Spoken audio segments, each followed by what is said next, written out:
of the Demon Dentist. We left off on chapter 10. We found out that something weird is going on in the middle of the night. Kids are losing their teeth, and usually when you lose a tooth, you stick it under your pillow in hopes you wake up and you have some money under your pillow from the tooth fairy. But kids are waking up and they're not finding coins. They're finding gross and icky things like snakes and spider wings and snot. So Alfie and Gabz, they're coming up with a plan. They're trying to figure out what is going on. We are going to start chapter 11. It's called The Plan. "You're late, son," called Dad from the living room as Alfie walked in the front of the bungalow. "Oh, I was just at chess club," replied Alfie. It wasn't the smartest lie, but he barely knew how to play, let alone chess. But he didn't want his father to worry. Then, entering the living room, Alfie saw that she was back. Winnie. Fussing over Dad's blanket. "Good news, young Alfred," she announced.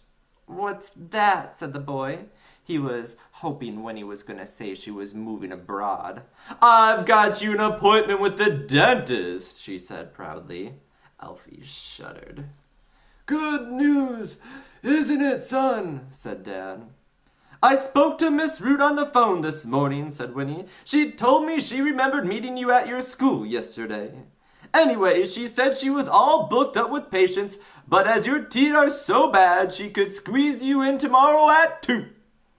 Tomorrow was a Wednesday, and Alfie was of course meant to be at school, in a double math lesson to be precise. The boy hated maths, but double maths, even triple maths, quadruple maths, or infinity maths would be preferable to going to have his teeth poked, prodded, or even pulled out, especially by that woman. Alfie loathed everything about math class, every single little bit of it. The times table, equations, algebra, but those instruments of torture were far less painful than any dentist. "Thanks so much, Winnie," lied Alfie. "How will you get there?" asked Dad. "Don't worry, I can easily get the bus there myself from school tomorrow afternoon." The town's bus service had a long-standing reputation for being unreliable. Of course, Alfie had no intention of going anywhere near the dentist, and with the bus service being what it was, he would have a long list of possible excuses as to why he didn't make his appointment. "I waited and waited, but the bus never turned up, an oldie but goodie. I got on the wrong bus, one which was actually being used by a motorcycle display team to jump over. The fattest man in the world stepped onto the bus, and it toppled over on its side. The bus was delayed for hours as it stopped at the zoo for wild penguins tried to get on, but none of them had the right change and the driver became quite irate. A gang of bank robbers hijacked the bus. The driver went the wrong way on the bus and it got stuck under a low bridge. A group of scientists had to miniaturize it so it could get on its way, and of course this took time as he had to invent the miniaturization machine first. Next door's dog ate the bus. This usually works better for homework. The bus was in fact a transformer, a robot in disguise, so the journey to the dentist was delayed as it fought with other transformers for control of the universe. Also, there were some roadworks. The bus got a flat tire, so we needed the world's strongest man to lift up the bus so the wheel could be changed. As none of the passengers knew who the world's strongest man was, we had to organize our own world's strongest man competition at the side of the road, and the series of challenges to determine the winner took several days. The bus was sucked into a space-time vortex, and I was propelled billions of years into the future to when aliens ruled the Earth. This one only to be used as a very last resort. However, when he eyed the boy with suspicion, she had dealt with all sorts of difficult children in her many years as a social worker. The town was full of kids like Alfie, who would lie and cheat their way out of having their nits and their earwax or their verteras or their teeth seen to. Quick as a flash, she replied, "No, no, no, Alfred! You don't get on no bus." "No?" asked Alfie. "No, I will take you there myself on my moped." "Thanks so much, Winnie," said Dad.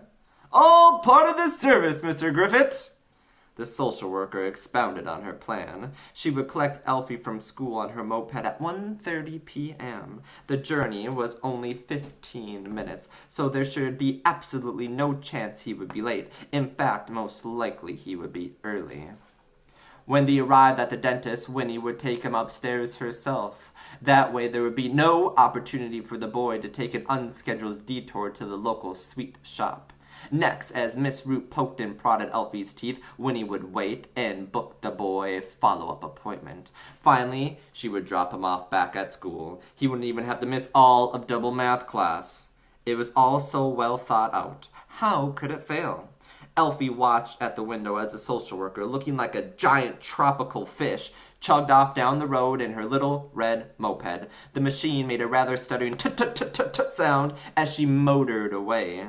Winnie was quite a menace on the road. She swerved around parked cars and leaped over a speed bump before bringing the moped up into a wheelie as she disappeared out of view. There's Winnie cruising on her moped. "So, my pup," said Dad, as father and son sat in the living room by candlelight later that night. The electricity company had to cut them off years ago. "Are you ready for tonight's adventure?" "Yes, Dad," he replied dutifully. In truth, the boy wasn't. Alfie had bigger things on his mind than going on some imaginary voyage.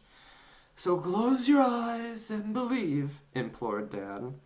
Alfie sighed and reluctantly half-closed his eyes. While the other boys at school were watching movies in 3D or playing the latest computer games, he was forced to sit in the dark with his father. "Let's believe we are in an old castle, sitting around a huge, round wooden table. We are wearing heavy suits of armor. There are long swords by our side. We are knights, and there are another 10 knights seated around us. This is the time of King Arthur, and we are 2 of the Knights of the Round Table. Now, you take over, son." Alfie's mind had wandered. There was so much buzzing around his brain right now. The terrifying goings-on in the town that Gabz had uncovered, the arrival of the busybody social worker, the dental appointment with the deeply creepy Miss Root.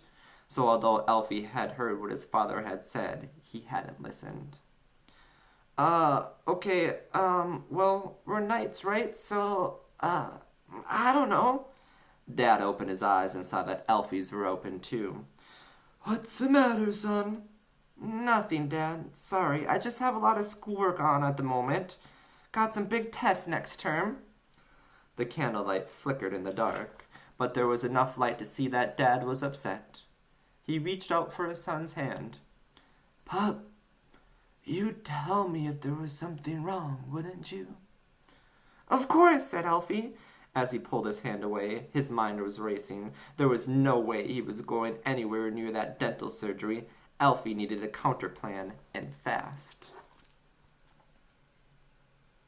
Last chapter for today, Chapter 12, the counterplan. Every morning before school, Alfie had to get up super early. This was because, besides getting himself ready for the day, he had to look after his father, too. So after putting on his school uniform, he helped Dad get washed and dressed. Next, he made them both some breakfast. This morning, there was nothing left in the larder save for a solitary stale crust of bread. The boy gave his dad the bigger half, but Dad swapped the plates when Alfie had his back turned so his son could have it. Before Alfie knew it, he was running late. "Now remember, Winnie will pick you up from the school gates at 1:30 to take you to the dentist," said Dad. "How could I forget?" moaned the boy. "She's a good woman. She even called the school for me to let them know all about it." "That's kind of her," Alfie replied in a stilted tone. "Now don't be late." "Don't worry, Dad. I'll be there," lied the boy. Alfie kissed his dad on the forehead, as he did every morning, and left for school. Unable to sleep last night, Alfie's mind had whirled for hours formulating a counterplan. It was simple, a devilishly simple plan. He would hide. It was a 3-point plan. 1. At 1:29 p.m., Alfie would ask to be excused from double math class to go to the dentist. 2. Then, instead of walking to the school gates to meet Winnie, he would conceal himself somewhere. The school was vast, and there had to be hundreds of great hiding places. The score cupboard under a pile of lost property, even behind the atlases in the library, anywhere where this meddling woman wouldn't be able to find him. 3. Finally, he would stay hidden until the bell signaling the end of the day rang, then simply join the throng of pupils leaving for home. Psst! Alfie! The boy looked around the school playground, but he couldn't see who was whispering to him. Psst, psst, behind the bins! It was first thing in the morning, and the whole open space was bustling with children arriving at school. Hesitantly, Alfie circled the bins and breathed a sigh of relief when he saw that the voice belonged to his newest and littlest friend. "Oh, hi, Gabz," said Alfie. "Last night, another 13 reported attacks." Wow! Alfie was gobsmacked. Kids found all sorts of things under their pillows. Like what? A puppy's tail sliced clean off, a hairy wart, an electric eel still wiggling, and this morning, haven't you noticed anything different? Said the little girl. About what?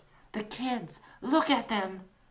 Alfie peered out from behind the bins, observing his fellow pupils. At first glance, he didn't notice anything particularly different. I don't know, said the boy. I thought you weren't like the others. I thought you were smart.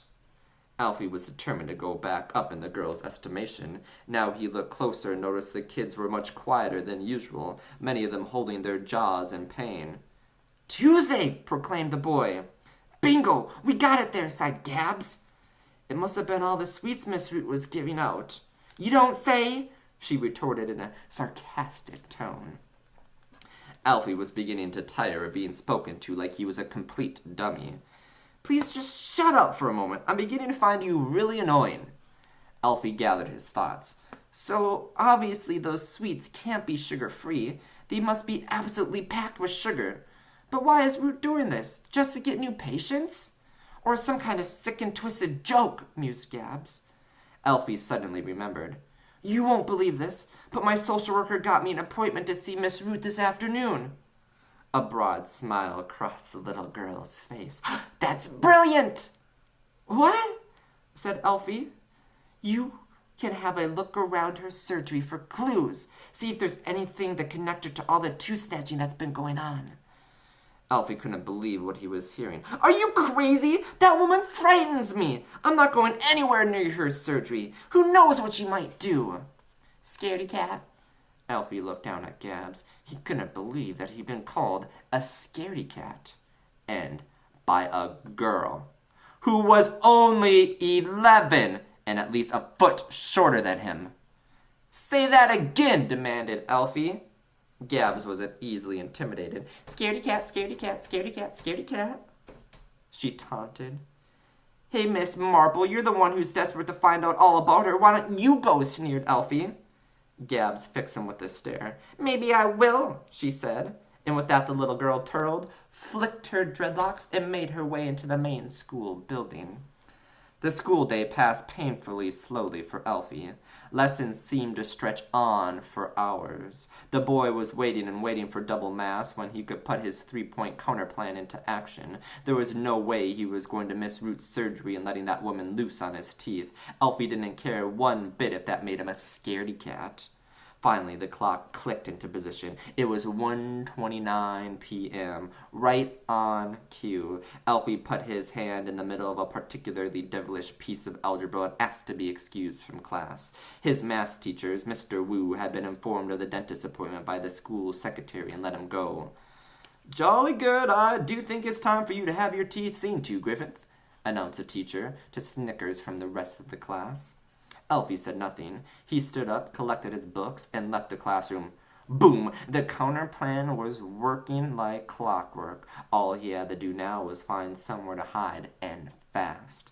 As Alfie walked, he surreptitiously checked the handles on the cleaning cupboard doors. Darn, locked. As he passed classrooms, he ducked a little under the glass in the doors to avoid the darting eyes of suspicious teachers.